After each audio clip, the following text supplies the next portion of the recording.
ಎಲ್ಲರಿಗೂ ನಮಸ್ಕಾರ. ನಮ್ಮ ಚಾನೆಲ್ಗೆ ನಿಮ್ಮೆಲ್ಲರಿಗೂ ಆದರದ ಸುಸ್ವಾಗತ. ಇವತ್ತು ನಾವು ಭಗವಾನ್ ಶ್ರೀಮನ್ ನಾರಾಯಣನಿಗೆ ಅತ್ಯಂತ ಪ್ರಿಯವಾದ ನಮ್ಮೆಲ್ಲ ಪಾಪಗಳನ್ನು ತೊಳೆದು ಸಂತಾನ, ಅಭಿವೃದ್ಧಿ ಹಾಗೂ ಮಹಾಪುಣ್ಯವನ್ನು ಕರುಣಿಸುವಂತ ಶ್ರಾವಣ ಮಾಸದ ಶುಕ್ಲ ಪಕ್ಷದ ಪುತ್ರದ ಏಕಾದಶಿ ಅಥವಾ ಪವಿತ್ರ ಏಕಾದಶಿ ವ್ರತದ ಮಹಾತ್ಮೆ, ನಿಖರವಾದ ದಿನಾಂಕ, ಪೂಜಾ ಸಮಯ, ಭವಿಷ್ಯೋತ್ತರ ಪುರಾಣದಲ್ಲಿ ಉಲ್ಲೇಖಿಸಲಾದ ಪೂರ್ಣ ಕಥೆ, ವಿಶೇಷ ಮಂತ್ರಗಳು ಮತ್ತು ಸಂತಾನ ಪ್ರಾಪ್ತಿಯ ಪರಿಹಾರಗಳನ್ನು ಅಕ್ಷರಶಃ ವಿವರವಾಗಿ ತಿಳಿಯೋಣ.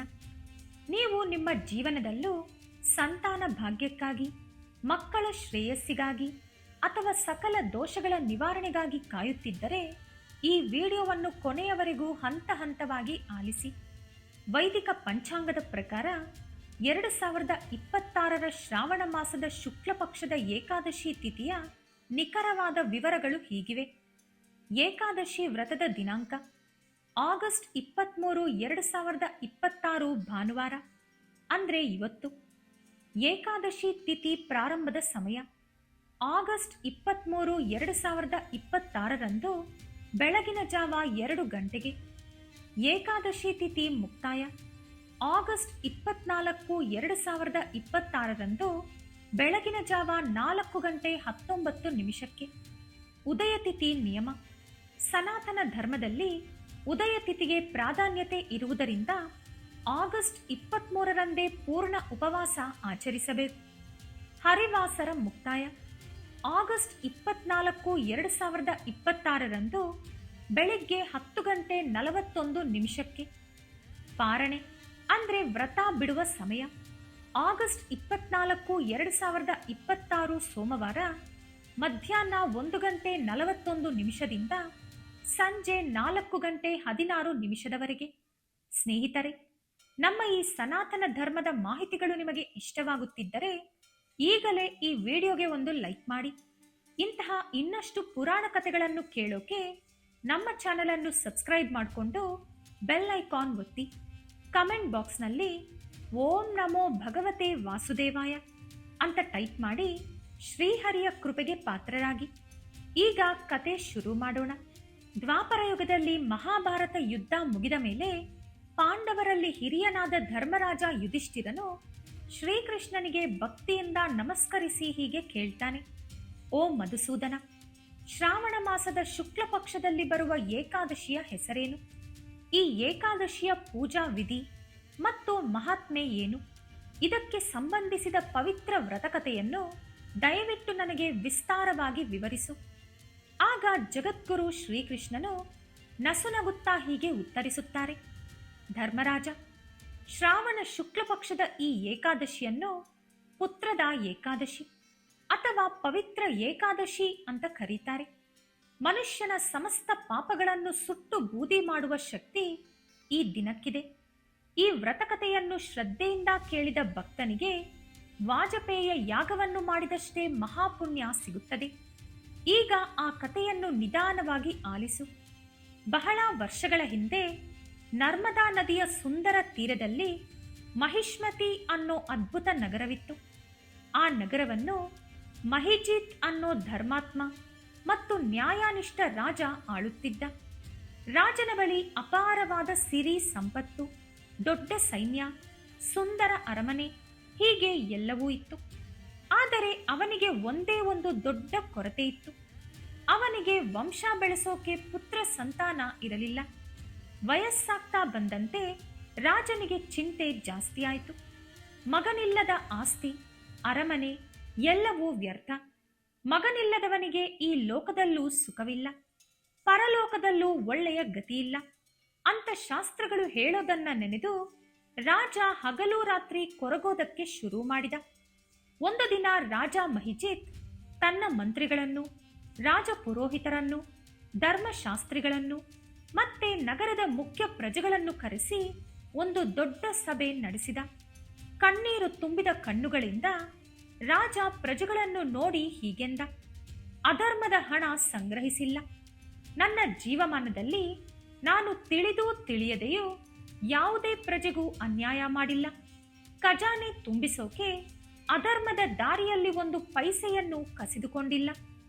ದೇವತಾ ಸ್ವತ್ತು ಮುಟ್ಟಿಲ್ಲ. ದೇವಸ್ಥಾನದ ಅಥವಾ ಬ್ರಾಹ್ಮಣರ ಆಸ್ತಿಯನ್ನು ಕಸಿದುಕೊಂಡಿಲ್ಲ.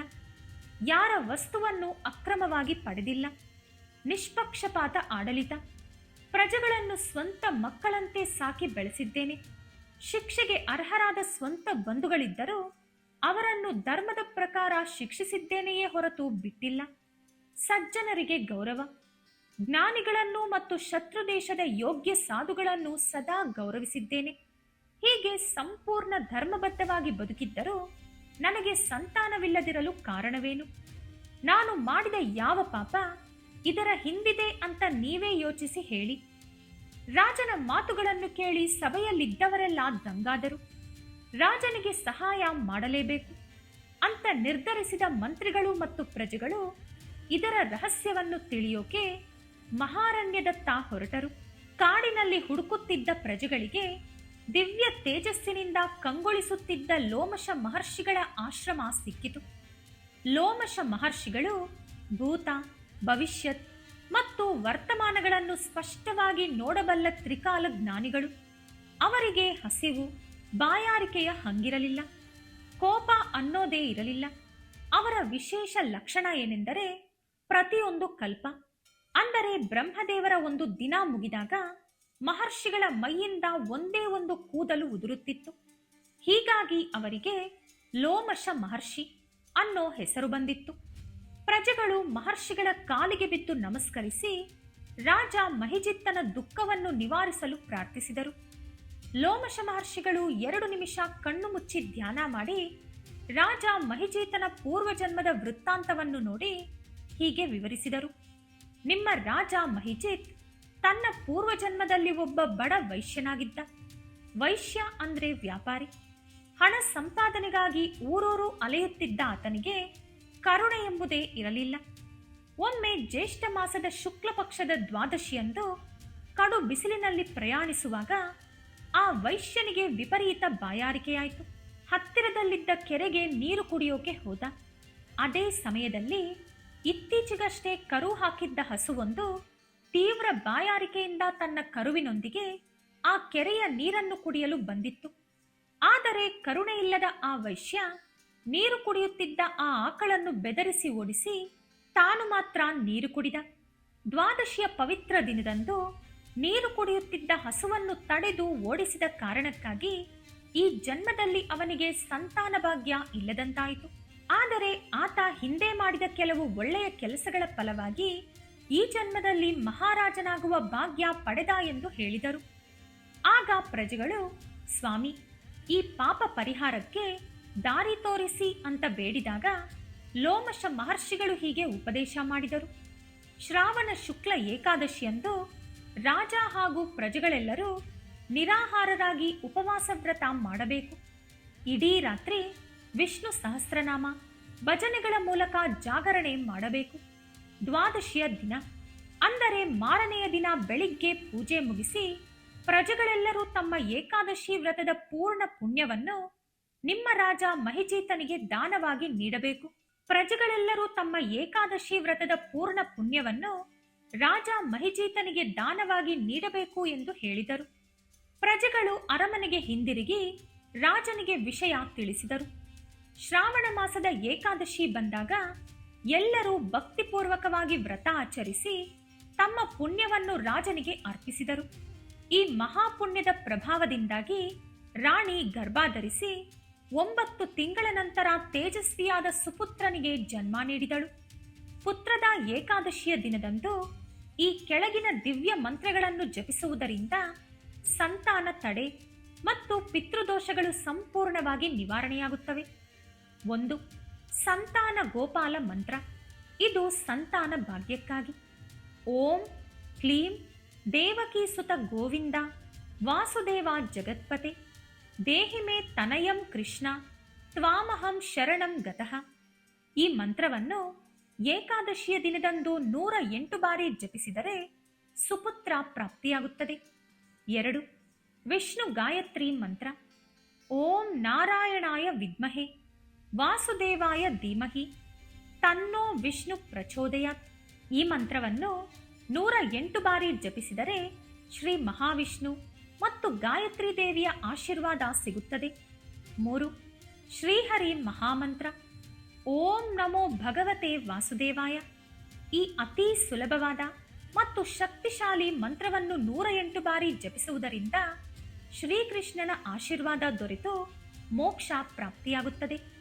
ಪುತ್ರದ ಏಕಾದಶಿಯಂದು ಈ ಸರಳ ಹಾಗೂ ಶಕ್ತಿಶಾಲಿ ಪರಿಹಾರಗಳನ್ನು ಮಾಡುವುದರಿಂದ ಉತ್ತಮ ಫಲಗಳು ದೊರೆಯುತ್ತವೆ. 1. ಗೋಸೇವೆ. ಕಥೆಯಲ್ಲಿ ನೋಡಿದಂತೆ ಹಸುವಿಗೆ ಮಾಡಿದ ಅಪಚಾರದಿಂದ ಸಂತಾನ ನಷ್ಟವಾಯಿತು. ಆದ್ದರಿಂದ ಈ ದಿನದಂದು ಹಸುವಿಗೆ ಹಸಿರು ಹುಲ್ಲು, ಬೆಲ್ಲ ಹಾಗೂ ನೆನೆಸಿದ ಕಡಲೆಬೇಳೆಯನ್ನು ತಿನ್ನಿಸಿ ಆಶೀರ್ವಾದ ಪಡೆಯಿರಿ. 2. ಸಂತಾನ ಗೋಪಾಲ ಯಂತ್ರ ಪೂಜೆ. ನಿಮ್ಮ ಮನೆಯ ಪೂಜಾ ಕೋಣೆಯಲ್ಲಿ ಸಂತಾನ ಗೋಪಾಲ ಯಂತ್ರವನ್ನು ಸ್ಥಾಪಿಸಿ ಹಳದಿ ಹೂವುಗಳು ಮತ್ತು ತುಳಸಿ ದಳಗಳಿಂದ ಅರ್ಚನೆ ಮಾಡಿ. 3. ಬೆಲ್ಲ ಮತ್ತು ಹಳದಿ ಧ್ಯಾನ ದಾನ.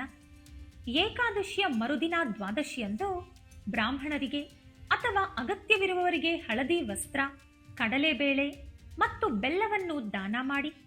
4. ತುಳಸಿ ಪೂಜೆ. ಶ್ರೀಹರಿಗೆ ತುಳಸಿ ದಳಗಳೆಂದರೆ ಅತ್ಯಂತ ಪ್ರಿಯ. ಆದರೆ ಏಕಾದಶಿಯ ದಿನ ತುಳಸಿ ಎಲೆಯನ್ನು ಕೀಳಬಾರದು. ಹಿಂದಿನ ದಿನವೇ ಕಿತ್ತು ಇಟ್ಟುಕೊಂಡು ಆ ತುಳಸಿಯಿಂದ ಪೂಜೆ ಮಾಡಿ. ನೋಡಿದ್ರಲ್ಲ ಸ್ನೇಹಿತರೆ, ಸಣ್ಣ ಅಜ್ಞಾನದಿಂದ ಮಾಡಿದ ಪಾಪವು ಸಂತಾನ ತಡೆಗೆ ಕಾರಣವಾಗಬಹುದು.